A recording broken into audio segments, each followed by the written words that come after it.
It's a great honor and pleasure. Talking to you is a great honor, pleasure, always a pleasure. You're a great guy. So thank you so much to make the contact to me and ask me to interview you. It's a great honor to me, okay? Thank you so much, Cello. It's great to be here. Thanks for the opportunity to speak with you in Metal Musikast. Yeah, great. Metal Musikast. So, Neil, let's talk about your upcoming show. You are returning to São Paulo on September 21st. Is it correct? Setembro 21, yes, at Yeah, Manifesto Bar in Sao yeah. Paulo. Thank you. Manifesto Bar, new Manifesto. Can you Sure. tell us what your fans can expect from this upcoming show? Well, very excited to have the opportunity to, come back to Sao Paulo. I mean, I was working on coming back there, and actually last year I was supposed to come back to Sao Paulo, but that didn't happen. But we did play the Latin America tour 2024 throughout, Latin America. So we did play sold out shows in, over in Santiago, Chile, and also Buenos Aires, Argentina, Rosario, Argentina. So we had, some really amazing shows, and also played in Uruguay and Paraguay, which was also amazing as well. And, just had in Bolivia, I did shows in Bolivia as well, a tour over there. So yes, really looking forward to coming back to Brazil. I mean, it was really an exciting and, incredible time. I mean, the headbangers in Brazil are just, over the top, crazy, crazy good. It was excellent. And also the band that I have in Brazil is excellent. We've been friends for a few years now after working together, and even working on recording together on some things. And, I just wanted to mention right away the members of the band that are going to be playing with me. And I thought that, that's important to mention, just because, these are really nice, really excellent friends and comrades. So I wanted to mention Jader Minosi, Interstellar Experience. Jader plays, guitar. He's just a great person and to work with. We play various types of different music together for fun, but definitely, we have Jader, and we have Talis Statkevicius.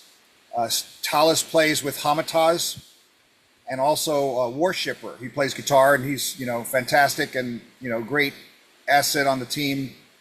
Certainly looking forward to working with Talis and with Jader, and also Bill Martins, who's the lead singer for three bands: Hellish War, for Dark Witch, and also for Black Raven. But he's the bass player also, so he's playing bass and singing vocals, supporting vocals with me.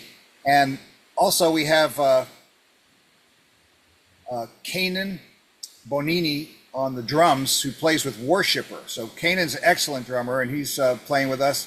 And also we have, who played with us on the previous tour as a special guest, we have Rafael Gonçalves, who was the former drummer for Brave. And also I have a couple of special guests that I'm hoping that can make it to the show. One of them is Gus Dubern, who is actually from Brazil, from Sao Paulo. He lives here in the US, so he's going to be traveling over to Brazil and joining me as well.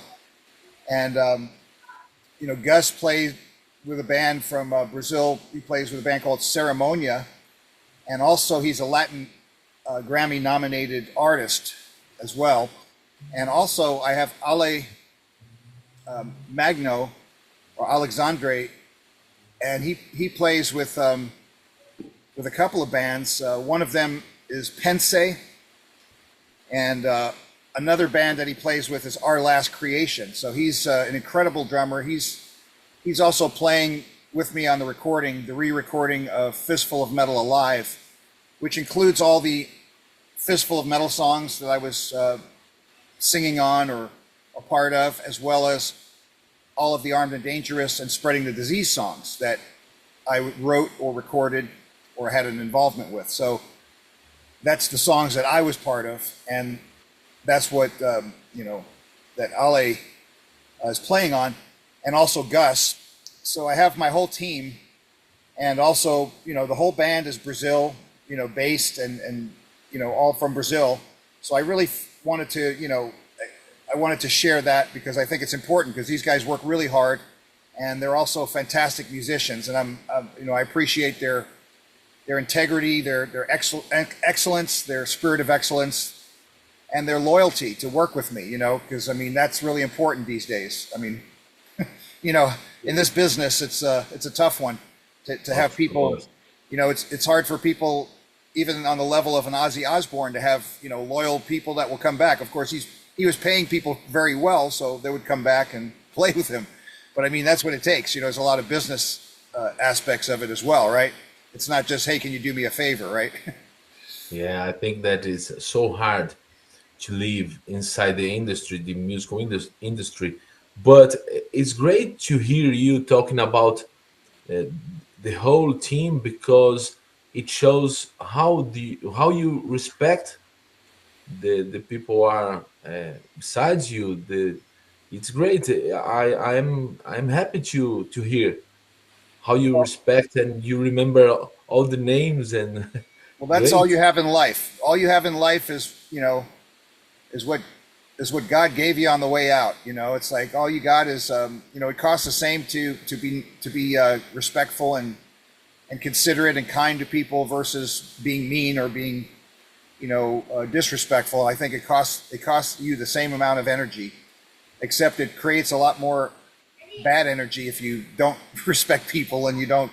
You have to consider them, and especially the people that are there for you. And but this team of great musicians, they're great friends as well, and they're also very hardworking, and I just have a lot of appreciation and respect for them because it takes a team. It just one person doesn't make the train move forward. It's I owe everything to my band to really to have this band to play together. So unlike other shows where we might play in other countries, I'll fly to a country. Sometimes it's hard to get the airfare and the band fee to cover 5 or 6 people or what have you. So having that in Brazil, of course, I'm paying everyone, but the idea is that in Brazil we have a really strong band, so it's an exceptional opportunity, and I just wanted to also thank the people that made it happen and helped me as well, in Brazil, and that would include some very valuable, wonderful people and friends, and that would be Paulo Barón, Carlos Zima, Silvano Brancate, Luis Brancate, as well as Gustavo de Almeida and Rodrigo Curry. So these are all part of the team over there at Manifesto, and the first 2, of course, are friends of mine as well. And this is what it takes to make a show or even a tour happen. It takes a lot of names, a lot of people that pitch in and provide their expertise or their help. And I'm doing this on my own. Like that's a big step in terms of stepping out. It's like doing it with a booking agent, doing it with a promoter. We're not even going that way. It's not even happening that way. We're directly coming to Brazil, we're directly going to Canada, directly. Because sometimes, it needs to be that way. Sometimes you need to have, that direct communication and make it so it just can work the best. And, with everybody willing to participate and, keep the family together, here we are. And very excited to have a family and have a team, all Brazilian. And, for me, that's wonderful because, I've always been a fan of Brazilian bands to begin with. I've always loved, I had Dr. Sin albums back, when they first were out with Yngwie, when they were supporting him. So, that's what Yngwie was doing, having a band that could support him overseas. So, or working with band that was excited to work with him, where they have the passion to support. And, of course, I like Brazilian bands that are other bands, I've known about different artists over the years. One of my favorite bands is Hibria. I hope they're still around, but I know that they have some great albums that came out. Angra, Yeah. shaman. So, and you are talking about the heavy metal bands from Brazil, Yeah, like yeah. Libra and Angra. But do you know any Brazilian artists out of heavy metal scene? You know, there are some amazing, amazing musicians in Brazil. And when it comes to artists that are outside of the genre of heavy metal, actually, I sing a lot of classic rock and also soul music, R&B. So I'm extremely diverse when it comes to non heavy metal artists. Not because necessarily it's not heavy metal, but because it just reaches me. You know, it appeals to me. It speaks to me. So if I have something that resonates, with me musically, I'll listen to that artist. So I happen to like a lot of Australian artists because a lot of them sing, some very amazing R&B. And, some of the R&B singers are rock singers, You have Paul Rogers, You have David Coverdale. You have, in the mainstream, you have, Lou Graham from Foreigner. I talked with Lou, his influences are Aretha Franklin and Buddy Holly. And, it's not right in the core of rock and roll necessarily, but yeah, those are older rock or different variations. So for me, I can't say off the top of my head a specific artist from Brazil, but I know that, outside of heavy metal, that is, but I know quite a few in heavy metal and rock. And I just need to, I guess, be exposed to more different styles and different artists. But there are a few bands that I can't remember the name that I really liked as well that were they were rock. They weren't necessarily metal. But, it's just about what you're exposed to. But yes, I'm very open to appreciating different forms of music. And, one of the things that I also do, Cello, is much like Chaka Khan would sing, she would sing, notes and a series of notes that would be from, saxophone players and jazz musicians. So to me, that's, something that I've even, gone down that road where I've learned, John Coltrane and, Thelonious Monk and, deep blues, Lead Belly and, just working with some of these older, not just Robert Johnson blues, but just all kinds of different variations of that and how that translates into rock or how it translates into metal where, you have these runs or these, yeah, well, I had you treated me bad and wrong, my dear girl, since you went away. Oh, don't you know that I sit around with my head hanging down and I wonder who's loving you. There's an example. So Great. what I'm saying is that, it's kind of like, staircase runs and, it's a little more diverse than just singing, high screams and heavy metal. So for me, it's just being able to, kind of, it's like taking your car and making it run on the water. Great. It's just a different mode. That's all. And then you get out of the water, you're back on the land. So it's kind of thinking like that, just being ubiquitous and being flexible, being multimodal modalities, different modalities. So you can adapt to different styles. So for me, having, that influence and having to grow and have a spirit of excellence to expand outside of the box, so to speak, that's been, kind of my forte. So I do sing these other styles, these other directions, as well as metal. So it's been really a very great attribute, a great asset to be able to, have that view, that vision or that viewpoint And you know, just to let you know, I mean, when you're singing metal, when you're singing rock, you don't have to bring in this other stuff. You know, you don't have to sing like Al Green or James Brown or Marvin Gaye. You don't have to do that in heavy metal. But it's good to have, you know, that ability to, you know, like where certain nuances might work. You know, you can bring that in where it does work. And I can tell you that for certain music, it does work. You know, for classic hard rock, the soulful aspects does work for that. But, you know, certain heavy metal songs, it wouldn't work. And I don't want to put it there, you know. Great, great. And I remember Judas Priest albums from the 70s, and I realized that Rob Halford brought some rhythm and blues to heavy metal. Yeah.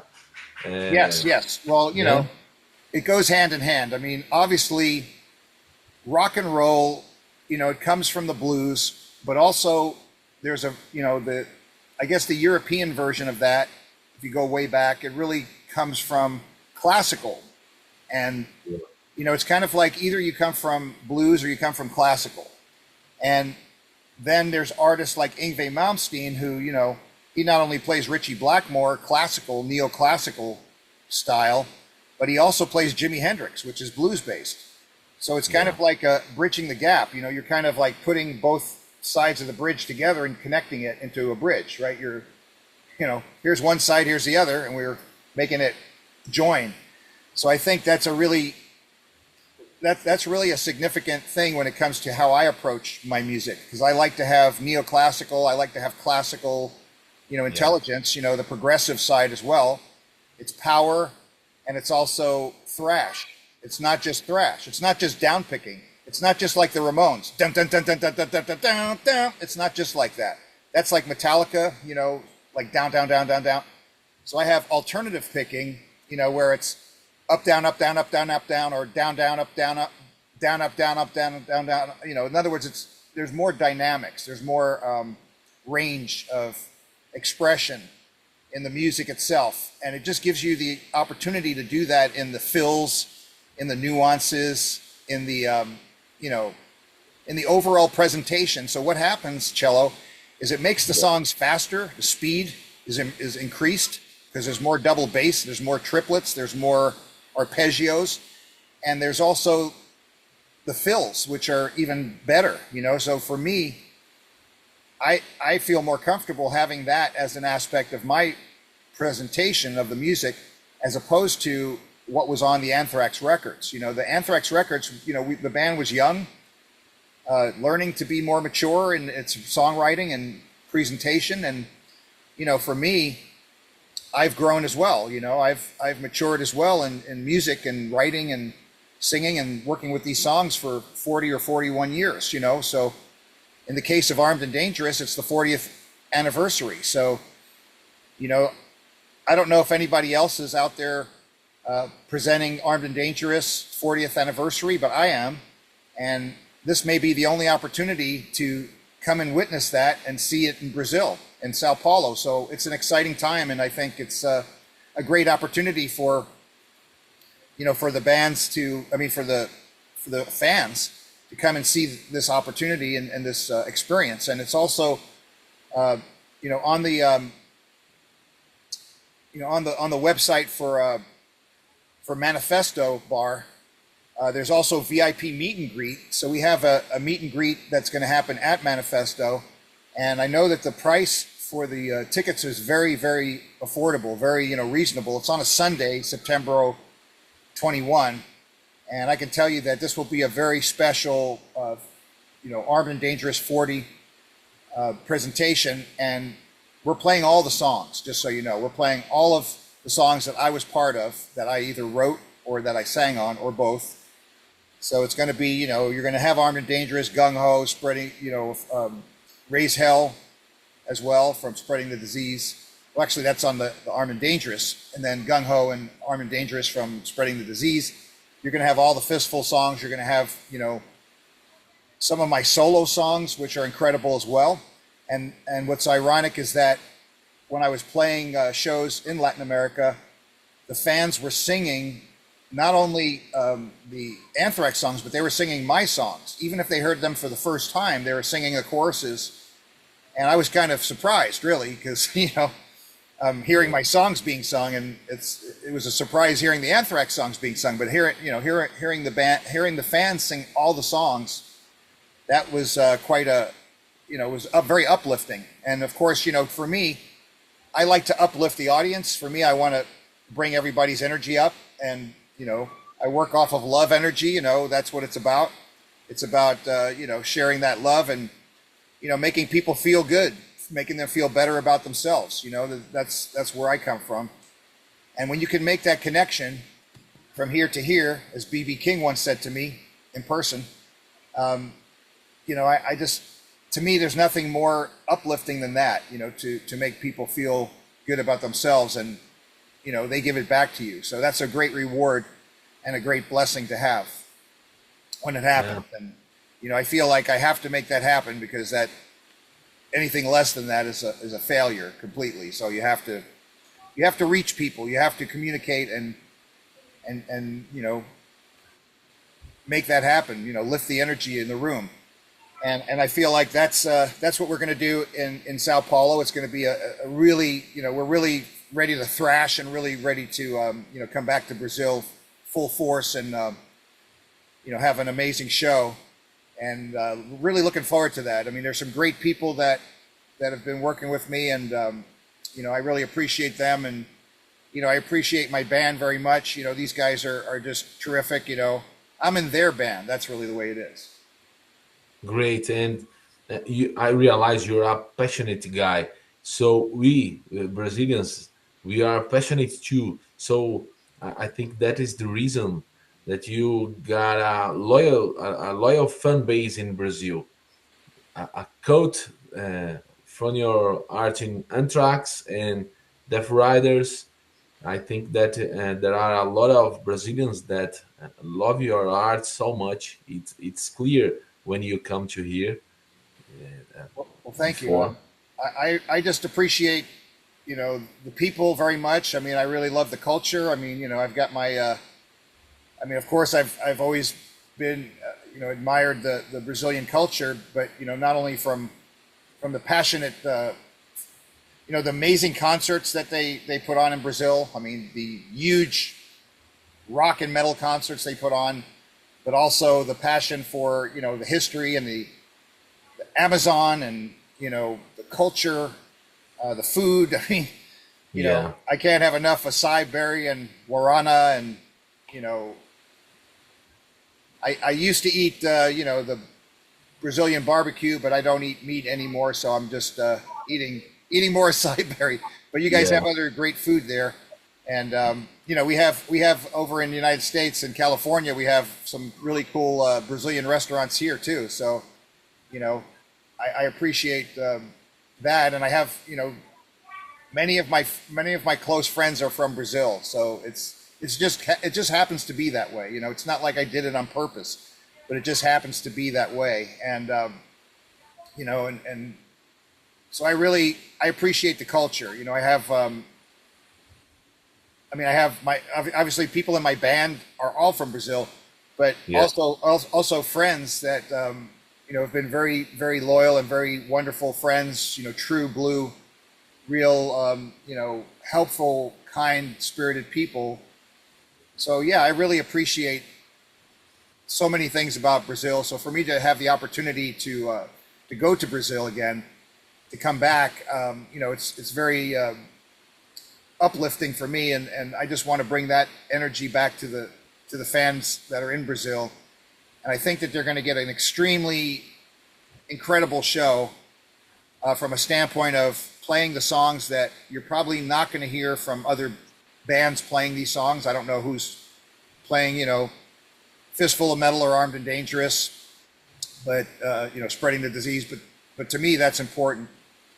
And I think that there are fans that are interested in hearing that. And that's what they're going to get. They're going to get those songs, but presented, in 2025, Okay, and I think that you often say about your used expression, sing it like you mean it, yeah? Yeah, that was an old interview that I said, but yeah, that's, you know, it's like BB King said, from here to here, you know, from the heart, you know, you have to give your soul, you know, it's like you're putting it right on the line. I mean, it's not about putting on a mask or a different face. I mean, you know, when I wake up, that's who I am. You know, I'm not pretending. I'm not a pretender, you know, I'm out there and this is where I'm coming from, you know? So like, that's what you see is what you get. It's real. Yeah. So that's where I'm coming from, and that's where the band is coming from. And I mean, our energy, our presentation, you know, we're going straight for the throat, you know, and we're going to give you that energy and that you know, and hit every note and hit every chord and play every song. So great. You know, we're coming at it, you know, hard. We're going hard, real hard. That's what we do. And I'm not 21 years old, you know. Yeah. I'm three times that, more or less. So, but you know, what does that mean? I mean, someone asked me, "How old are you?" And I'm like, I don't know. Am I this age or am I that age? I didn't even know. And that was a family member. And I'm like, I didn't even know how old I was because I wasn't paying attention to it. I wasn't even thinking about that. Who thinks about that? People that are counting how old they are, it's like, you know, you're looking at your watch. Like, when do I get off of work? It's like they're worried about something. I don't worry about that stuff. Time is not even like something I'm thinking about. I mean, I want to get it done now, but it's like, you know, I'm more concentrating on getting the task done right. You know, trying to be focused on what I'm doing and not worrying. You know, worrying. What is that going to do? How is that going to change anything? Okay, and the Brazilian fans realize it. Neil, I made a question from my friend. His name is Rafael Rivers. And so, just one more question from my good old friend, Val Simmons. I'm going to read, okay? Yes, of course. His question, he said, he wrote down for me, in my opinion, in his opinion, Val Simmons, in my opinion, the album Fistfulnof Metal is one of the best thrash metal albums of all time. However, I believe it's not as appreciated by the band. I think the band Anthrax. Do you think that perhaps due to the band's clear new direction, moving away somewhat from traditional heavy metal and incorporating rap elements, solidifying more in that style, this may have contributed to the lack of recognition for their former bandmates to this album? What do you think about it, Neil? You know, I really appreciate Raphael and what he said. You know, that's very, very cool to hear that. But I would say that, you know, Anthrax is doing what Anthrax does, and you know, that's fine. I mean, let them do what they do. I do what I do. We're doing different things. You know, we're not playing the same. We're not coming from the same place. You know, and that's okay. I mean, we're different artists. I wrote Armed and Dangerous. That was something that I created. I wrote Metal Thrashing Mad. That was my lyrics and melody and idea. I wrote Death Rider. I wrote Gung Ho. I copy-wrote it with the Library of Congress, with the government in the United States, because I wrote the songs and I wrote them while I was in Anthrax. So that was representative of my writing and what I contributed to the band, part of it. And, you know, because of Fistfulnof Metal, that helped launch the career of Anthrax into the Big Four.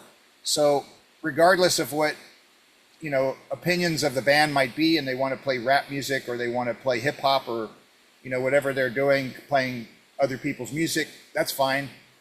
You know, whatever direction they take, that's fine too. I mean, that's their prerogative and their option. And also, you know, they change their artwork and stuff like that. So they, you know, the drummer does all their artwork now. So, I mean, it was a band collaborative thing before.